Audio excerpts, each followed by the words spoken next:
Hi, welcome back to another Gadget Report. Let's talk gadgets. And today I'm not talking about gadgets themselves, but I am talking about the people that run the gadgets, the ones that drive the gadgets, the ones that are there serving the passengers on the gadgets. I'm talking about aviation workers, and I am talking about a recent report, an article that I read on Australian Aviation about mental health in the aviation industry. So I'm going to talk about it. I'm gonna actually give you my personal opinion, and let's see what you think as well. So come with me. Let's talk gadgets. So let's talk about gadgets and mental health in aviation. I would like to leave a disclaimer. This video, it's not by any means medical advice. I'm not a doctor. This is just commentary about an article that was published and my honest opinion about things. So I'm going to read my notes because obviously there is a lot and I cannot possibly put everything in my head. So according to the National General Aviation Culture and Wellbeing Survey, 76% of general aviation workers are concerned about their mental health, with 59% saying they believe there is a culture of silence. It also shows that 53% of workers say the industry had a negative impact in their mental health, and 70% of the concerned that seeking help would impact their careers. This is very damaging. This is very, very troubling statistics. Going deep into the article, that I will leave the link below so you can read the article in its entirety. Of course, I'm not going to copy the link. I'm not going to copy the article or read the article because then it would be plagiarizing the article. But going deep into the information given by that article, I came to a staggering result. When considering the age groups of the responders, the survey shows a disparity in results. So why? We need to understand why is this happening. Apparently, in the age group 19 to 39, people said they felt stressed 59% of the time over the past 12 months, whilst those above 40 only felt stressed 35% of the time. The article also shows that workers above 40 are more likely to feel confident, satisfied with their work, motivated. The younger workers claim to be stressed, depressed, undervalued, and unsafe.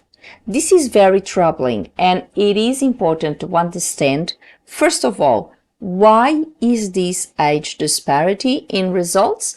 Why are the younger workers so stressed and so unhappy with their careers, with their work, etc.? And then we need to create something. I believe something needs to be done in order to, of course, solve this problem. I believe, and being a mentor myself in my industry, I believe that we should take care of our younger workforce, into those that come to any job and start, because if you give them a very strong and positive startup, those people will grow in their profession. Those people will be contributing massively, not only to the economy in general, to the companies they work with, And of course, you will be also contributing to their well-being. I strongly believe that if you have a job and if you are happy with your job, if you have a steady income, you are likely to feel positive about yourself, feel confident, and that is very important. I believe everyone should be happy in their job. Everyone should be happy, and no one, regardless of their age, regardless of their nationality, regardless of the country they live or whatever, no one should feel unsafe in their workplace. That's something I strongly believe. So now it's the part of my opinion. This is a troubling result, and we need to analyze, as I was saying, we need to analyze all of the aspects of this result, all of the aspects of this survey, because in my view, it's not only for the aviation industry, it happens in a lot of other sectors, including translation, and I work in translation and I see this as well. And measures need to be put in place to make sure it doesn't happen, to make sure that we stop this type of occurrence, because it's not good, it's not positive for anybody, it's not definitely not positive for the companies, and of course it's not good that our younger workforce are feeling so bad about their job, about their job safety, about their work. It's no good. It's just not right, I would say.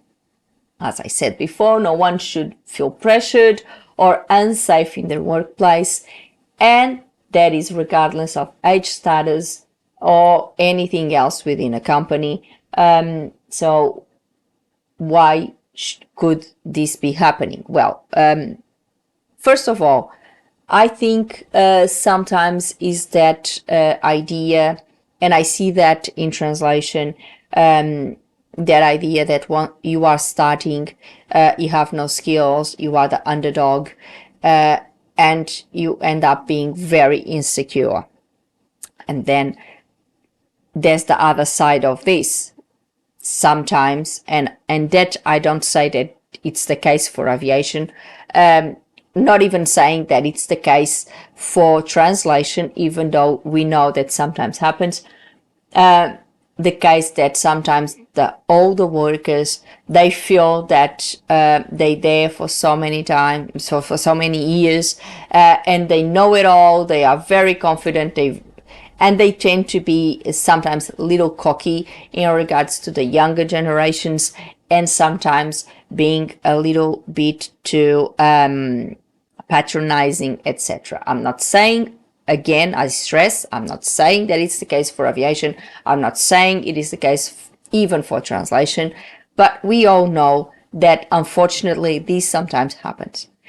Now, there's also the case that we've seen, and we have been seeing a lot with management, and this goes everywhere in any industry, that sometimes we see that management lacks good leadership skills, lacks a good understanding of how to be a leader and how to lead a team and how to empower their workers. Because I strongly believe that if you empower your workers, if you are a good leader, if you lead by example, and if you empower people to do their best, if you listen to their what they have to say, it's very good, and I think it's positive for everyone, because two brains always think better than one. Let's face it, if we listen and take everyone's opinion on board,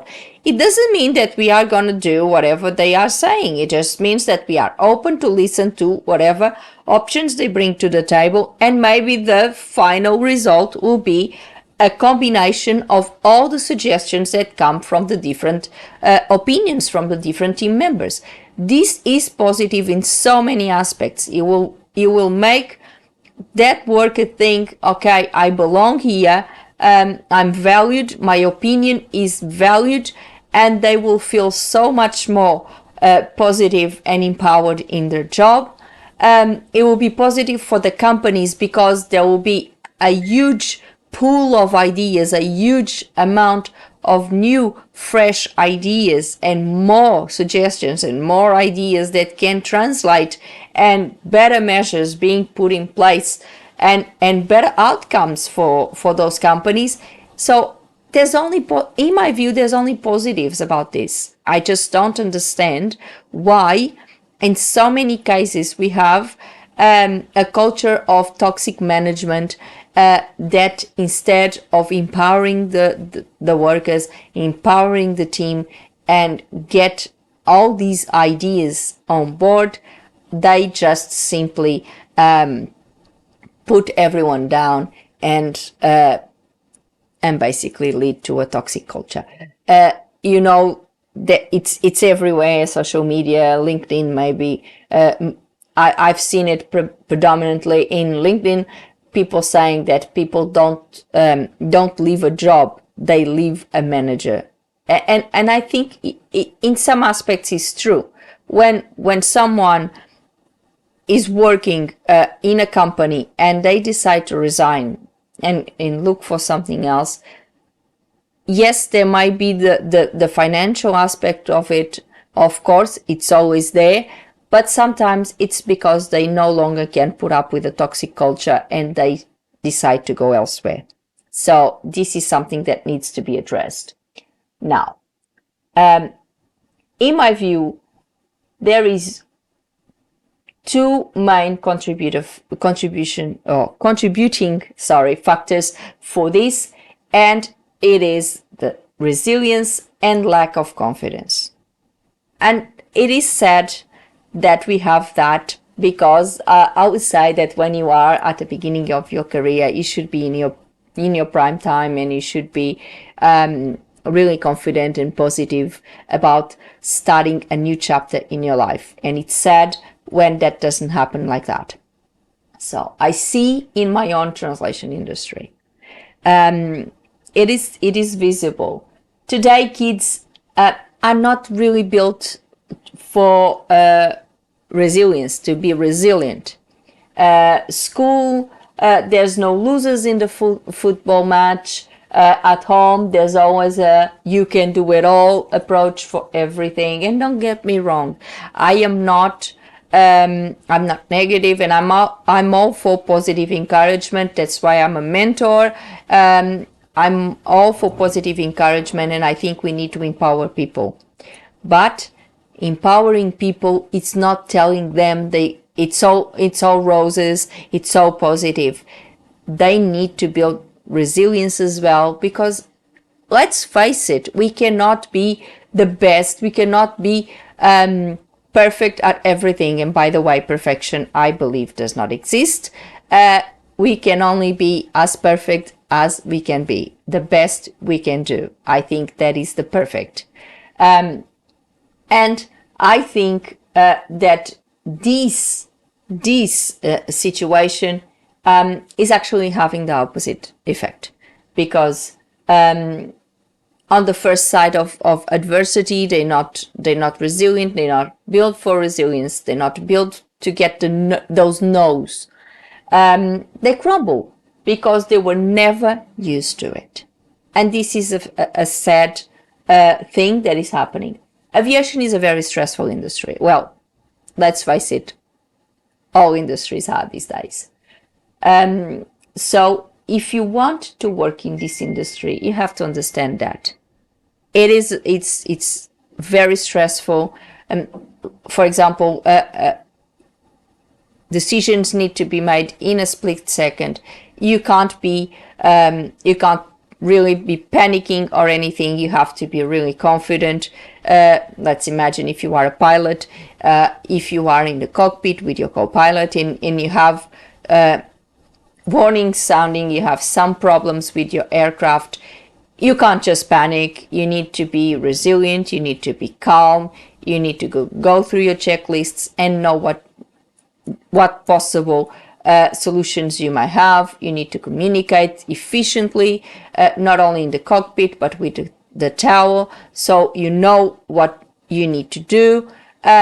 So this is something that you should build people to be confident in themselves. And I think sometimes we don't.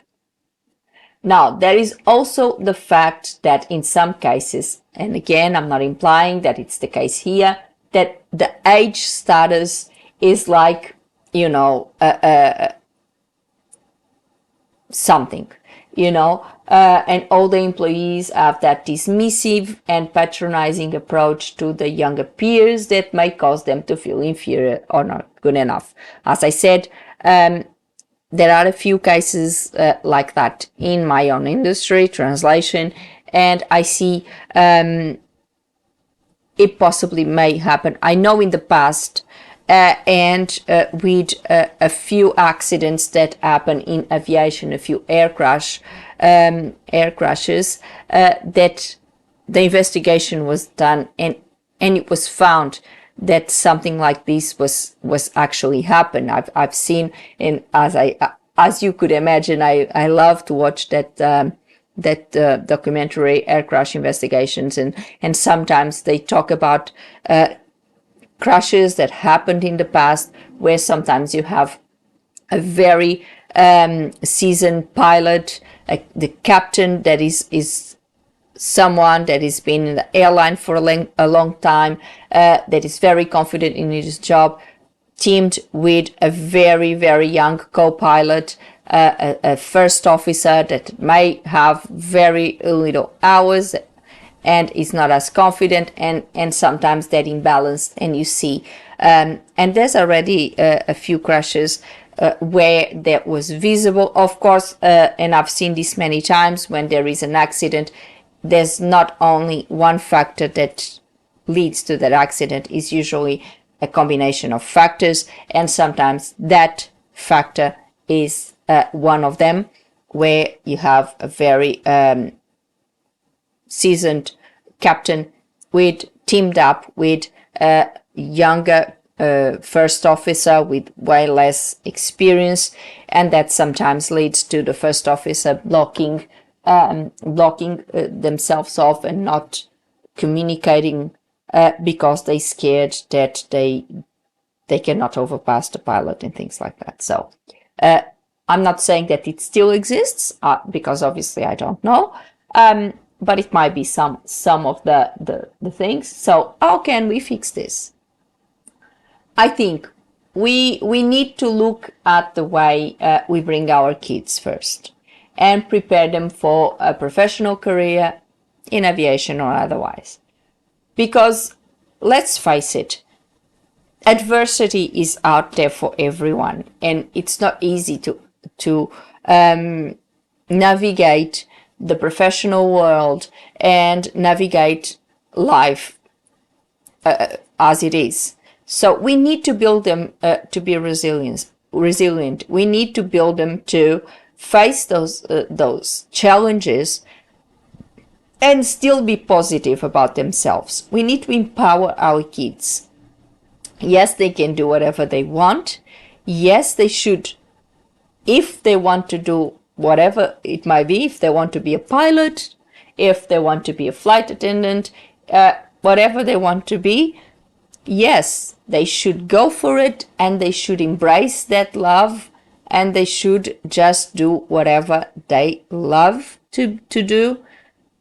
But they should know that there's challenges associated with that.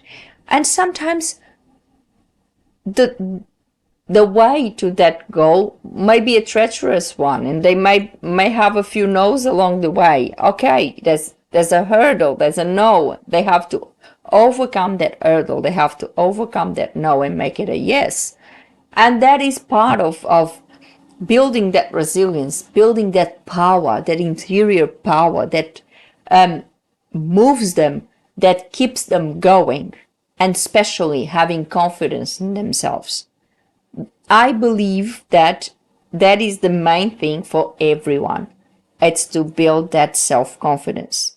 We need to empower our kids to be resilient, to believe in themselves, to love themselves, and to always strive to do better, but not being afraid to make mistakes, not being afraid to fail at some point, because they learn with those failures, they learn with those mistakes, and they start over again, and they get there in the end. This is what we should be doing. Always telling kids that there's always a winner, there's never a loser, that it's always roses, it's always this, it's always, that is not building that resilience. That is not actually giving them or empowering them to be the best they can do. You should be always be positive about yourself. Yes, I strongly believe that. I do that with my daughter all the time. But you should be aware of the challenges. You should be aware that sometimes things may happen. Sometimes you may get a no. Sometimes you may get a challenge. Things may not go exactly to plan, exactly as you wanted them to be. And you need to understand that, and you need to be strong enough to keep going, find a new strategy, start all over, learn with the mistakes, see where you fail, so you can learn from there and say, okay, I've done wrong in this case, this is what I did, so I should do something different. This is how you build that resilience. This is how you build also that confidence. Because yes, it might be a challenge. Yes, it might be a no. But when you go and you try to build yourself up, get yourself up and get there in the end, you will end up so much more resilient, so much more confident. Oh, well, yeah, I really failed there, but look where I am now. I started all over and I'm here and I managed to do it. So this is what we should be doing. Then I think another thing is there should be programs to build or to get a much better intergenerational relationships and intergenerational cultures within companies. And that I think goes for all sectors, not just for aviation, for all other industries, because I think that will be a good approach, because we all know different generations end up doing things differently, and that does not mean that the older generation is better than the younger generation or vice versa. It just means they do things differently, and they all have very important things to bring to the table. The older generation may have a lot of experience of things and may be in that particular industry for a while. The younger generation may bring fresh ideas, fresh methods. The combination of these two can do wonders for the companies. They can one work with the other. The younger generations could build trust and confidence with those older workers. They should be seen as mentors rather than bullies, and that is very important within every company's culture, every industry. If the younger generation could look at the older generation as their mentors, and they could use their experience to build up the new generation of workers in any industry, the new generation of pilots, the new generation of flight attendants, the new generation of ground force, the new generation of translators, for that matter. It is important that we do that. And if we get better relationships, if we get better communication skills, because it's another thing that unfortunately is failing here. Good communication skills. If we have good communication skills and if we communicate efficiently with each other, I think it is a very, very good thing. Unfortunately, I believe it all comes to one major point, and that goes for all industries, not just aviation, and we need to talk more about mental health. It needs to stop being that stigma, that situation that you don't talk about because you're going to be stigmatized, because you're going to be seen differently. And in the case of this article, a lot of the workers that were surveyed responded that they fear to talk about mental health issues, and they have a silence culture because they fear that it could damage their careers. So we need to stop this. We need to make mental health more acceptable to debate and to talk about, because it's fine. It's okay. If you are not feeling okay, it's okay to talk about it, I think. You need to talk about it, and you need to feel confident to open up and talk about it and say, well, I'm not feeling myself. I need help. Because it is important that people feel that they are supported within their companies, within their families, within whatever, their countries, their communities. If we are more open to talk about these type of issues openly and help each other cope with this type of issues, I think we build a much more resilient society, and we build a much more positive society. Closing ourselves will not work, and we'll always lead to problems. So I think this is very important. It should be mental health programs, should I say. If mental health programs were created so these workers could get support within their companies, that would be a very positive approach. I believe it would be massively beneficial to the companies, because happy workers will obviously be more productive. So we need to look at this as, in my view, as a holistic approach. You need to look at things, speak openly about things, don't stigmatize people because of this or because of that.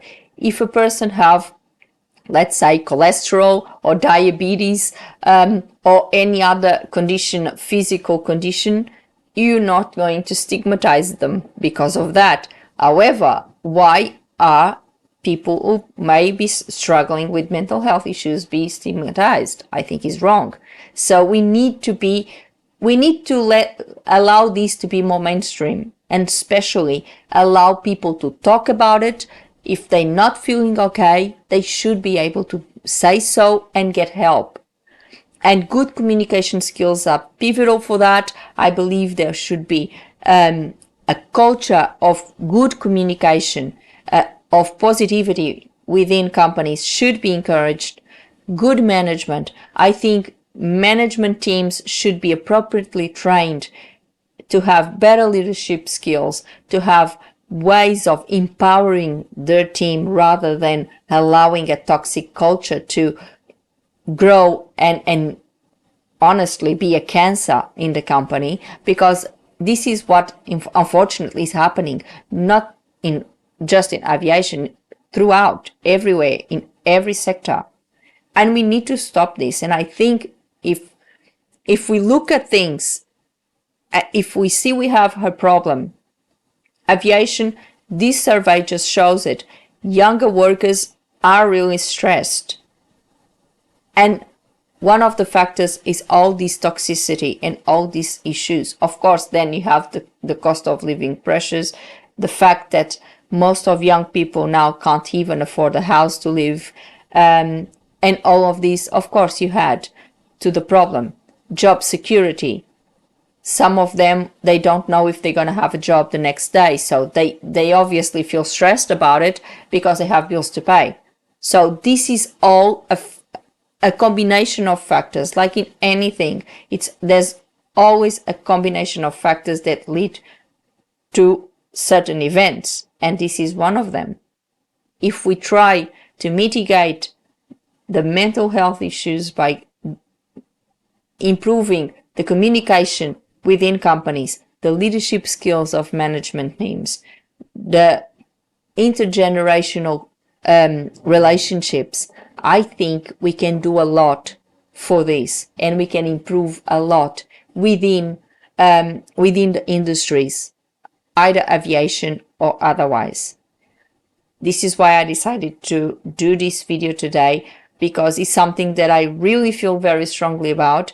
I really think, and as a mentor in my own industry, it's something that I really care about, and I always make sure that I empower my mentees to understand that Resilience is a very important thing in any professional, and they should always empower themselves. They should always believe themselves.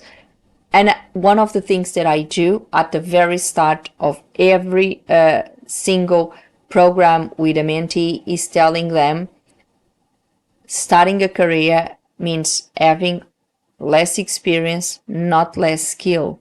They are qualified, they are skilled, and they should never question that.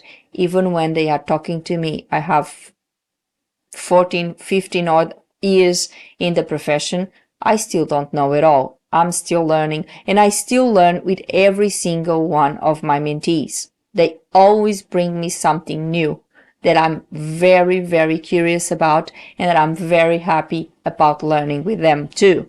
So if we see this as a learning curve for everyone, and if we see that we all have something to learn with each other, just because we might be doing a job for 15 odd years or 20 odd years doesn't mean we know it all.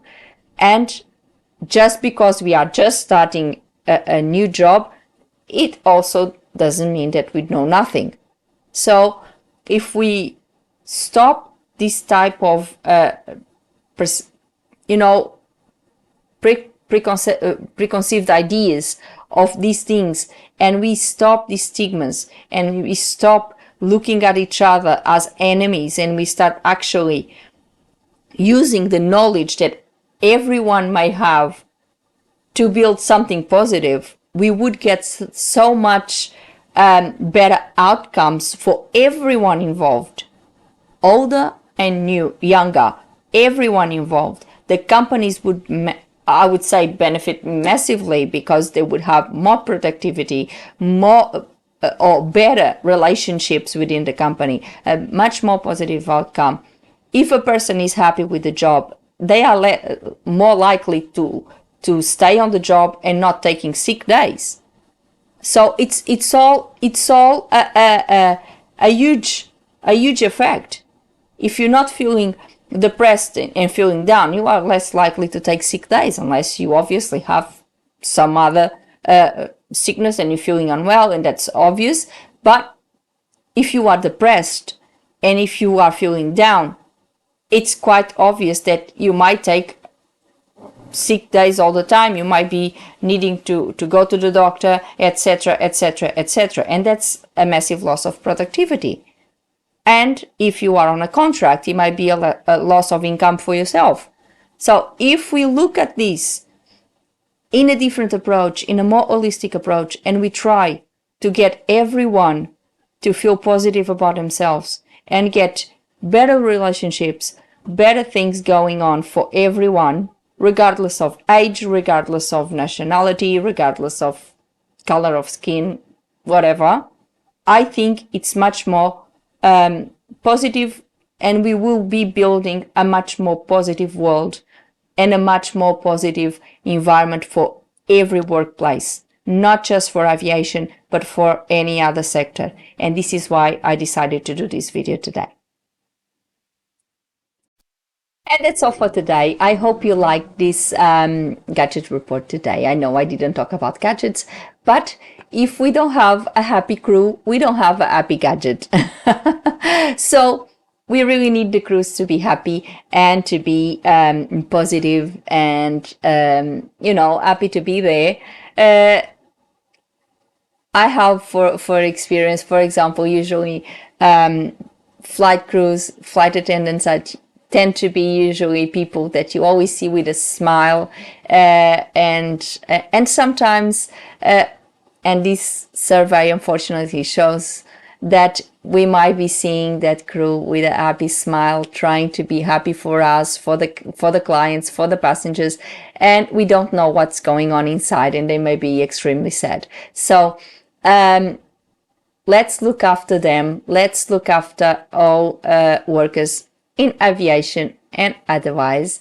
Let's try to build better relationships. Let's try to build better leadership skills. I think it starts with that. It starts with a good leadership team. Good leaders tend to make a positive impact in any industry. So I think we should start there. We should start by building great leaders. If we do build great leaders, we might eventually get to a more positive outcome for everyone.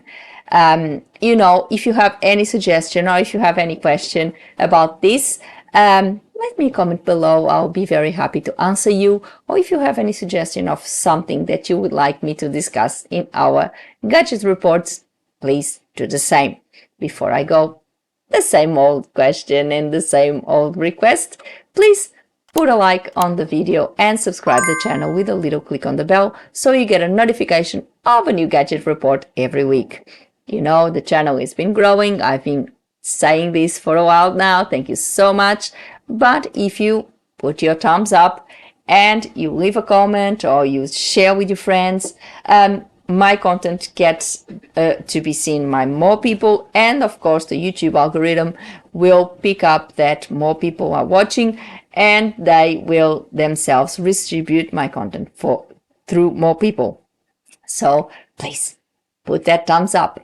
And of course, before I go, I would like to thank you all for watching. I'll see you next week. Thank you. Bye.